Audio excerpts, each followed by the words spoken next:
Hello friends, welcome to in my channel.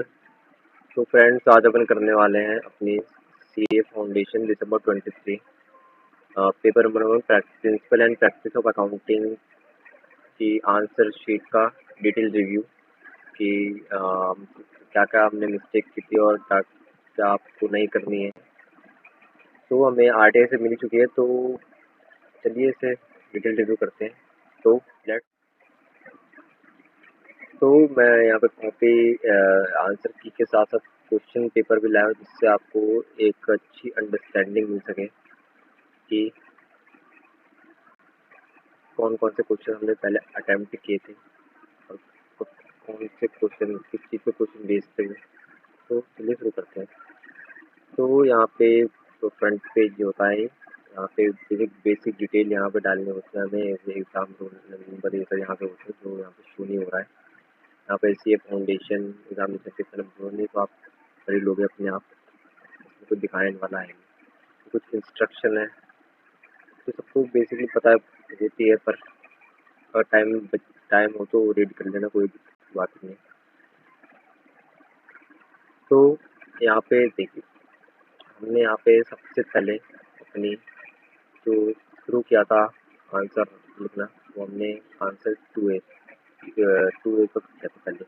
तो इसके पीछे भी रीज़न था एक, क्योंकि 15 मिनट्स जो मिलते हैं एग्जाम शुरू होने से पहले रीडिंग के लिए, तो उसमें आपको सबसे पहले ये फाइंड आउट करना है कि आप कौन सा क्वेश्चन सबसे बेस्ट अटेम्प्ट कर सकते हैं। क्योंकि ऐसा आपका पहला क्वेश्चन ऐसा होना चाहिए जो एग्जामिनर को मतलब जो आप सबसे बेस्ट कर सको। तो मैंने वही उसी के लिए चूज़ करा, ये मुझे लगा कि मैं ये अच्छे से कर सकता हूँ अटेम्प्ट। और उसमें मैंने अराउंड 15 to 20 मिनट्स लगा दिए थे एक इस पार्टिकुलर क्वेश्चन के इस पार्ट के लिए ओनली बस। तो ये हमारा क्वेश्चन था बीआरएस का, बैंक रिकन्सिलिएशन स्टेटमेंट। तो ये अराउंड 8 मार्क्स का क्वेश्चन था ये हमारा, और हमने यहाँ पे अच्छे प्रेजेंटेशन की थी। सबसे पहला क्वेश्चन था, क्योंकि पहले में फर्स्ट इंप्रेशन से लास्ट। तो ये bank reconciliation statement as on, ये सब कुछ प्लस माइनस सब कुछ डाला हमने, पॉइंट वॉइंट सब फिक्स, जहाँ पे हमारा हाउसफुली मैच हो गया था ये हमारा पूरा ग्रेड। तो इसमें हमें 8 मार्क्स मिले हैं। क्वेश्चन 2 है, तो उसमें हमें 8 आउट ऑफ 8 मार्क्स मिले थे। तो इसके बाद हमने 2B, आंसर 2B, हमने 2 का पार्ट बी यहाँ पे ज़्यादा करने के लिए। क्योंकि एक बात आप ध्यान रखना कि जैसे आपने कोई भी आंसर सीख किया था, कोई पार्ट ए 1 2 3, तो उसके सब पार्ट आप प्रेफर करना है कि आप एक साथ ही करो, जैसे 2A फिर 2B 2C। आपको इन सब पार्ट में ऊपर नीचे कर सकते हो, बट ये नहीं कि 2A आपने कर दिया फिर 3A कर दिया, ऐसे करोगे तो एग्जामिनर पे गलत इंप्रेशन जाता है आपका। और फिर एग्जामिनर पे गलत इंप्रेशन गया, आपकी गलत हो जाएंगे, आप मुश्किल में आ जाओगे। तो ये हमारा फिर 2B था, ये हमारा था आई थिंक एनपीयू से रिलेटेड ये हमारा क्वेश्चन था एक, जो 12 मार्क्स, इसकी वेटेज भी अच्छी खासी थी, 12 मार्क्स का क्वेश्चन था ये। और इसमें हमें बनाना था रिसिप्टेंट पेमेंट अकाउंट, और हमें बैलेंस शीट बनानी थी। तो हमने यहाँ पे अच्छे से मतलब विदाउट तो हमने आगे करा ये क्वेश्चन शुरू किया था। और ये हमने आंसर, जो भी आप आंसर यहाँ पे लिखो वो आप अपना कोट कर दो अच्छे से, बिल्कुल सेंटर ऑफ द पेज, कि आप कौन सा आंसर करने आ रहे हो। तो इसमें मैंने लिखा इन द बुक्स ऑफ, अच्छे प्रेजेंटेशन की रिसीव पेमेंट अकाउंट, बट यहाँ पे मैंने मिस्टेक कर दी कि ओवर कट पिट, मतलब ये आप अवॉइड करना कि आप कम से कम करो इसे, हो जाती है, ये नेचुरल है, पर कंट्रोल करना। तो हमने यहाँ पे रिसिप्टेंट पेमेंट अकाउंट बनाया अच्छा खासा। तो यहाँ पे हमें टू टू मार्क्स मिले हैं। फिर यहाँ बैलेंस शीट पे आ गए, बैलेंस शीट पे हमें 1.5 मार्क्स मार्क्स शायद।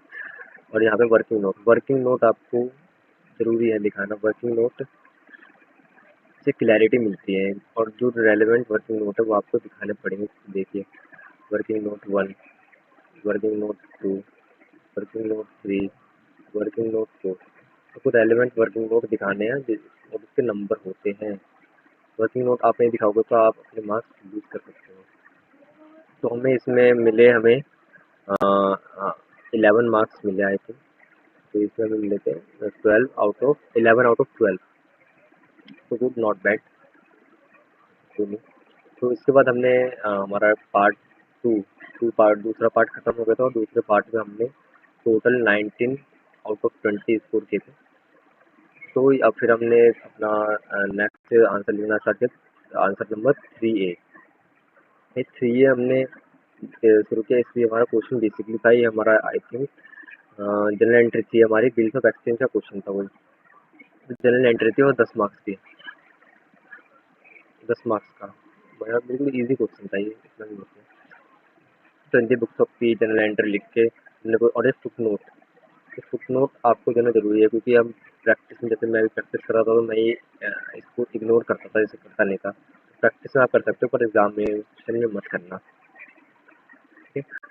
तो ये हमारी जनरल एंट्री अच्छी खासी। तो यहाँ पे और यहाँ पे आप थोड़ा क्लियर से करना, यहाँ पे मुझे शायद स्पेस नहीं था, मुझे बाद में आ रही थी कुछ एंट्रियाँ, तो मैंने फिर यहाँ पे ऐसे फिर क्लब बिल्कुल वो कर दिया, क्लब कर दिया सबसे उस जगह। तो आप मत करना ऐसा। तो फिर हमें आर अकाउंट, फिर वर्किंग नोट, आर का अकाउंट, फिर वर्किंग नोट। वर्किंग नोट आपको भी दिखाना जरूरी है। वर्किंग नोट एक बहुत ही इम्पोर्टेंट रोल प्ले करता है आपके मार्क्स अटेन करने में। तो ये हमारा 10 मार्क्स का क्वेश्चन था और इसमें हमें मिले हैं 10 मिले हैं। तो 10 आउट ऑफ 10 मिले थे इसमें हमें। तो चलो अगला हमने कौन सा अटेम्प्ट किया था, अगला हमने अटेम्प्ट किया था क्वेश्चन 3B, आंसर 3B हमने अटेम्प्ट किया था। और ये नोटिस करिएगा कि ये हम जो भी कर रहे हैं ये हम middle of the centre of the page कर रहे हैं कि उसको हाईलाइट होगी हम कौन सा आंसर लिखने जा रहे हैं, उससे कंफ्यूजन बिल्कुल नहीं होनी चाहिए एग्जामिनर को। आप जितना क्लैरिटी देना चाहते हो उतना क्लैरिटी दो। ये हमारा क्वेश्चन था आई थिंक ड्यू डेट से रिलेटेड क्वेश्चन था। तो हमने इसे किया जहाँ से यहाँ 3 मार्क्स और ये 5, अच्छा 5 मार्क्स मिले हमें इसमें। कितने मार्क्स का था ये? 5, अच्छा 5 का था, 5 मिले, चलो बढ़िया भाई। तो इसके बाद हमने जब ये हमने पेज छोड़ दिया जितना बच्चा का था, आपको जो भी क्वेश्चन करना है वो अपने एक न्यू पेज से करना है। प्रैक्टिस करना, आप न्यू पेज से करो क्वेश्चन आप। तो 3C में ये देखो मैंने I1 रोमन नंबर में 1 लिख रखा है, क्यों लिख रखा है? क्योंकि ये 3C जो था हमारा पार्ट, इसमें हमारे पे 2 ऑप्शन थे। तो आपको पूरा मेंशन करना है कि आप कौन सा क्वेश्चन कर रहे हो, 3-1 कर रहे हो, 3-2 कर रहे हो। तो मैंने यहाँ पे देखो 3C1 मैंने 1 किया था, तो मैंने यहाँ पे मेंशन किया है।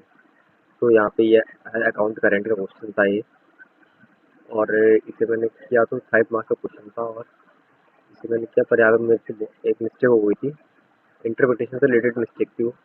ये लीली पेड बाई चेक, तो मैंने आई थिंक क्या कर लिया था, कुछ गलत कर लिया था, मतलब अपोजिट कर लिया था कि हमने लीली को पे किया है चेक, पर इसका था कि लीली ने हमें पे किया है, ऐसा कुछ था, याद नहीं आ रहा प्रॉपर, कोई बात नहीं।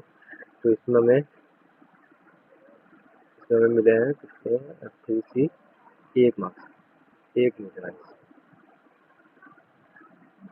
गलती हो गई पूरी, इंटरेस्ट के कारण हमारा गलत निकल गया था यहाँ पे, कोई बात नहीं, 1 नंबर मिला इसमें। हमारा जो तीसरा पार्ट था उसमें हमें 16 मिले आउट ऑफ 20 मार्क्स। तो कोई नहीं, नॉट बैड, सही है। तो फिर हमने प्रोसीड करके हमने फिर अपना फोर्थ पार्ट का है, थर्ड पार्ट कंप्लीट। तो फिर हमने आंसर पूरे अपना लिखना शुरू किया। तो ये था हमारा शायद profit and loss account, trading account का सोल प्रोप्राइटरशिप का कुछ क्वेश्चन था ये हमारा शायद। ये था हमारा 15 मार्क्स का क्वेश्चन था ये हमारा। तो 15 मार्क्स का क्वेश्चन था, तो हमने इसमें आपको बहुत ध्यान से करना पड़ता है कि एक भी पॉइंट इधर हुआ तो पूरा क्वेश्चन गलत हो जाता है। होपफुली मेरे साथ ऐसा नहीं हुआ, मैंने बिल्कुल जल्दी से किया था इसे, अराउंड यहाँ पे मुझे 25 से 30 मिनट लग गए थे एक पार्टिकुलर क्वेश्चन में। तो पर कोई बात नहीं भाई, 15 नंबर का भी तो क्वेश्चन है, इज्जत देनी पड़ेगी इसको भी। तो हमने इतना अटेम्प्ट किया। हाँ 3 नंबर, 6, 4, 15, मतलब 15, तो इसमें हमें 15 में से 15 मिले भाई, बहुत बढ़िया भाई। बैलेंस शीट टैली होना बहुत बड़ी बात है इसमें। वो हो गई हमारी किस्मत की बस, और मेहनत भी थी, कुछ भी कह लो। ये हमारा वर्किंग नोट। वर्किंग नोट आपको हर में दिखाना है, रेलिवेंट वर्किंग नोट। कि वर्किंग नोट एक अलग इम्प्रेशन डालता है आपके एग्जाम में, चेकर पे बच्चों को कुछ ना कुछ आता है। फिर हमने ये पार्ट बी, कोर का पार्ट बी क्या था हम लोग, जैसे में पार्ट में से रिलेटेड कोई क्वेश्चन था, profit and loss appropriation account बनाना था, और इसमें मेरी गलती हुई थी। ये 5 मार्क्स का क्वेश्चन था और मेरी गलती हुई तो इन 3 पॉइंट में हुई थी गलती। तो एग्जाम में प्रेशर इतना होता है कि चेक वापस कर ही नहीं पाते हैं। एक बार गलती हो गई तो भाई सब आगे बढ़ो, ये नहीं कि आप उसमें टाइम बिताओ बस। कोई बात नहीं, बहुत सारे मार्क्स आपको और लेने हैं। तो हमने कर तो दिया, पर इसमें हमें ज़्यादा मार्क्स नहीं मिले, कितने मिले थे कोर का पार्ट में 1.5 मिले थे। ये गलती हो गई थी, मैं अपनी मिस्टेक्स को हाईलाइट करके लाया हूँ, कौन कौन सी मिस्टेक मैंने की थी, सबको नहीं करनी है। तो यहाँ पे फिर फाइव जो पार्ट था मैंने स्किप कर दिया था, क्योंकि इसमें एक क्वेश्चन ऐसा होता है जो आप स्किप कर सकते हो, ऑप्शन होता है एक क्वेश्चन में।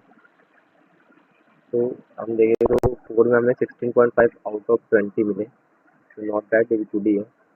फिर हमने इसके बाद फोर के बाद हमने सीधा सिक्स सिक्स पार्ट पे आए, आंसर सिक्स पे। तो ये हमारा क्वेश्चन था इसमें 6 से 13।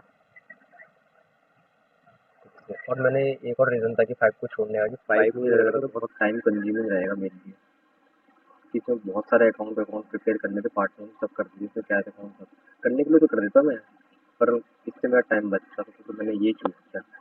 आपको ये भी इंश्योर करना पड़ेगा कि कौन सा क्वेश्चन आपको ज़्यादा टाइम टेकिंग होगा, कौन सा कम टाइम लगेंगे, तो आप उसको प्रेफर करो अगर आता हो तो। ये हमारा शेयर कैपिटल का क्वेश्चन था इसमें, और इसमें जो मैंने मिस्टेक की थी वो भी बताऊँगा आपको मैं। तो ये हमारे दो जनरल एंट्री कुछ नोट भी दिए अच्छे खासे, बीइंग विंग सब। तो यहाँ पे हमारा यहाँ तक हो गया, जनरल एंट्री में पूरी कर दी, और इसमें हमें मिले 12.5। इससे मिले हमें ये 15 में से 12.5 मार्क्स हमें यहाँ पे मिले। तो फिर मैं यहाँ पे गलती क्या हुई थी कि मैंने यहाँ पे ये मिस कर दिया था, ये मैंने मतलब पढ़ा ही नहीं, तो मैंने नोटिस ही नहीं किया कि इसमें कैश अकाउंट भी बनाना था, कैश बुक बनानी थी, सॉरी कैश बुक बनानी थी इससे।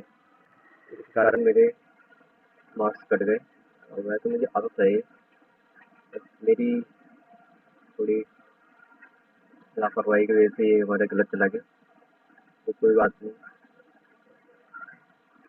फिर नेक्स्ट पार्ट प्रोसीड करते हैं।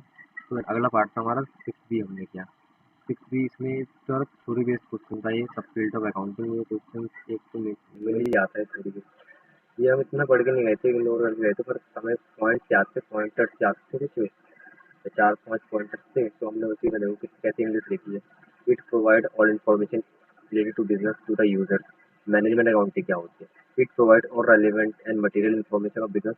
मतलब बेसिक जो बातें होती है वही हमने यहाँ पे ए टू सब करके बेसिक इंग्लिश लिखी है हमने। इसमें नंबर कितने मिले? 4 मार्क्स मिले भाई, बहुत बढ़िया, 4 मार्क्स मिले। तो छोड़ना भी कुछ नहीं है, करना सब है आपको। तो फिर हमने इसके बाद फिर सबसे लास्ट में हमने अपना सबसे पहला पार्ट शुरू किया, जो कि हमारा था ट्रू फॉल्स। देखिए ट्रू फॉल्स और एक कंपल्सरी क्वेश्चन था, इसको तो हम स्किप कर ही नहीं सकते। फिर ट्रू फॉल्स था 2 नंबर का, एक मतलब 12 मार्क्स का क्वेश्चन था। अच्छा क्वेश्चन था इसमें ट्रू ट्रू मतलब सब रीजन सब दिए थे हमने, पर इसमें टिक तो सब कर रखा है, नंबर पूरे कितने मैंने दिए। पता नहीं क्या कुछ ओवर होगा, उनको डिजर्व चाहते होंगे कुछ एडिशनल पॉइंट क्या किसी को लिखना हो कीवर्ड टाइप में, तो हमने कर दिया वो। तो हमें मिले हमें 12 में से 8.5। तो सही है भाई, उसको जो मिल रहा है हैच करोगे। फिर हमारा इसके बाद हमने 1C, 1 का पार्ट सी। तो देखो 1 का बी, 1 का सी।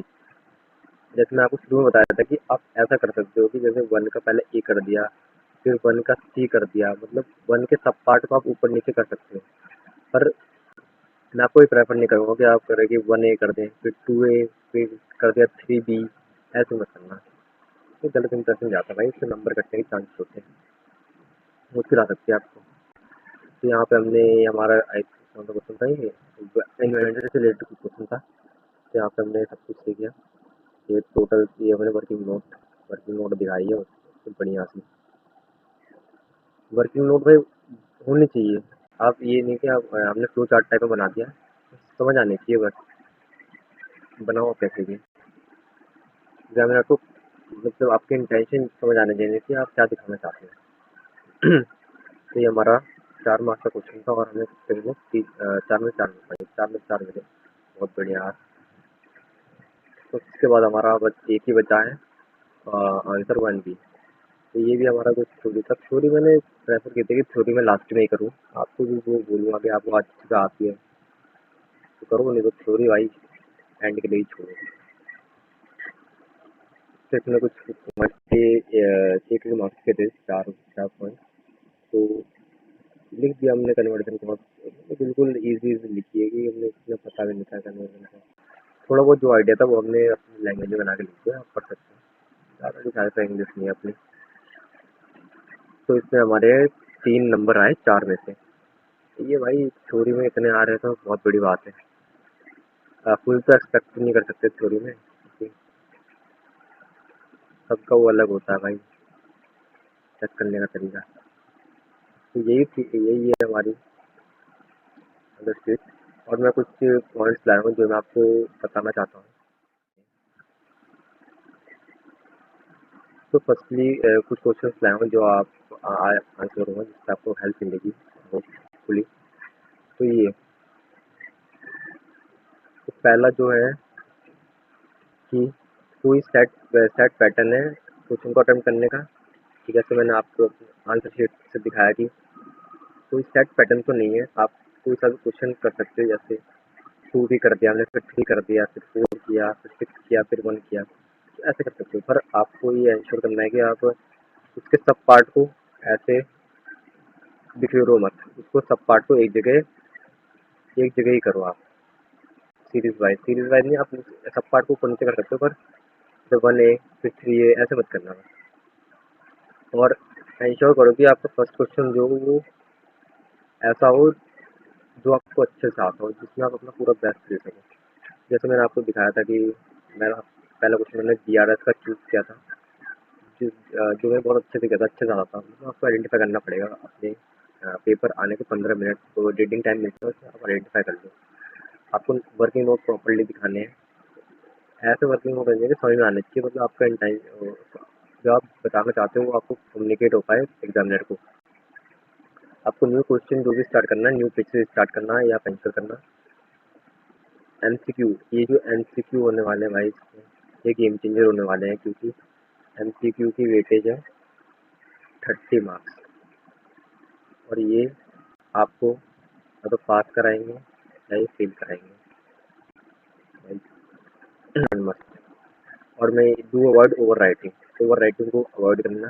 जैसे कुछ होते हैं कि हाँ, मतलब वर्ड्स के ऊपर ही नंबर के ऊपर ही नंबर चढ़ाते रहते हैं, तो उस ओवर राइटिंग को अवॉइड करना जितना हो सके।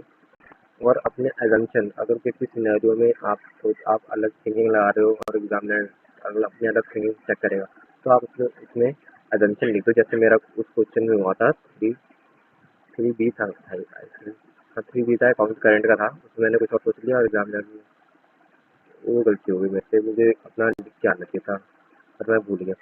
और एग्ज़ाम हेजिटेशन, भाई ये इसका तो कुछ इलाज ही नहीं है। ये सबको होती है, हमें भी हुई थी, आपको भी होगी। कितनी भी स्ट्रेटजी, कोई सी भी स्ट्रेटजी बना लो, कोई सी वीडियो देख लो, कोई फ़र्क नहीं पड़ेगा। ये होता है भाई, नेचुरल है, सबके साथ होता है। तो इस वीडियो में तो यही थे हमारे पॉइंट्स आज के। तो होपफुली कि आप सभी को ये वीडियो पसंद आई होगी। तो अगर पसंद आई है तो डू लाइक, शेयर और सब्सक्राइब, और वेट कीजिए नेक्स्ट पार्ट के लिए। अब बिजनेस लॉ की भी आएगी बहुत जल्द। तो keep learning, keep updating. Thank you. जय हिंद।